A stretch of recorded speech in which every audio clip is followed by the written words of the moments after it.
This is a LibriVox.org recording by Connor Riley. This recording is in the public domain. Thus Spake Zarathustra by Friedrich Nietzsche, translated by Thomas Common, Part 1, Chapter 12. The Flies in the Marketplace. Flee, my friend, into thy solitude. I see thee deafened with the noise of the great men, and stung all over with the stings of the little ones. Admirably do forest and rock know how to be silent with thee. Resemble again the tree which thou lovest, the broad-branched one.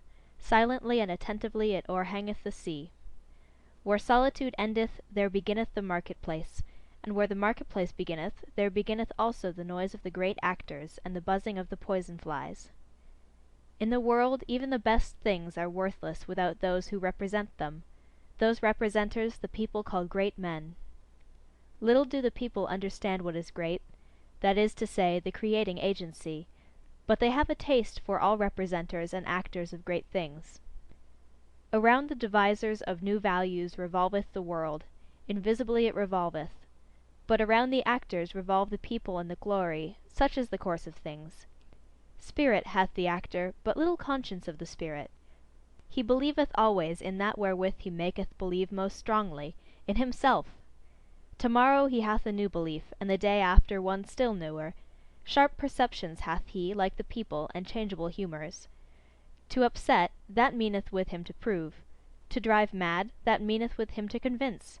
And blood is counted by him as the best of all arguments. A truth which only glideth into fine ears he calleth falsehood and trumpery. Verily, he believeth only in gods that make a great noise in the world. Full of clattering buffoons is the marketplace, and the people glory in their great men. These are for them the masters of the hour. But the hour presseth them, so they press thee, and also from thee they want yea or nay. Alas, thou wouldst set thy chair betwixt for and against? On account of those absolute and impatient ones, be not jealous, thou lover of truth. Never yet did truth cling to the arm of an absolute one. On account of those abrupt ones, return into thy security. Only in the marketplace is one assailed by yea or nay. Slow is the experience of all deep fountains. Long have they to wait until they know what hath fallen into their depths. Away from the marketplace, and from fame taketh place all that is great. Away from the marketplace, and from fame have ever dwelt the devisers of new values. Flee, my friend, into thy solitude. I see thee stung all over by the poisonous flies. Flee thither, where a rough strong breeze bloweth. Flee into thy solitude. Thou hast lived too closely to the small and the pitiable. Flee from their invisible vengeance. Towards thee they have nothing but vengeance. Raise no longer an arm against them.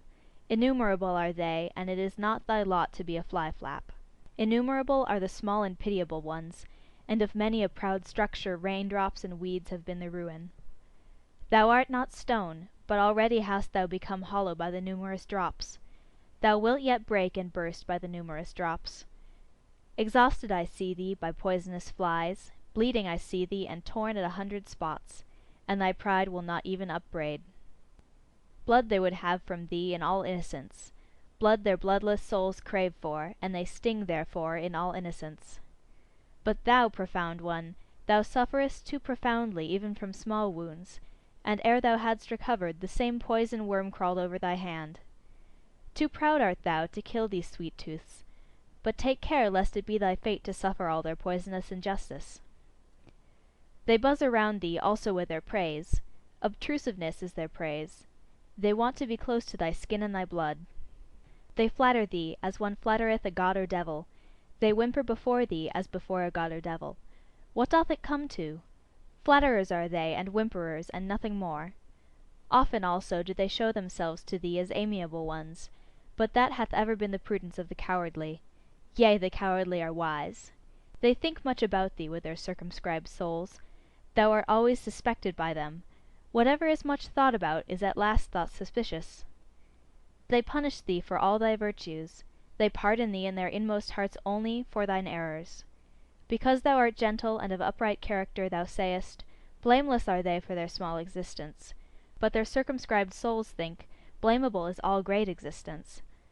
Even when thou art gentle towards them, they still feel themselves despised by thee, and they repay thy beneficence with secret maleficence. Thy silent pride is always counter to their taste. They rejoice if once thou be humble enough to be frivolous. What we recognize in a man, we also irritate in him. Therefore be on your guard against the small ones.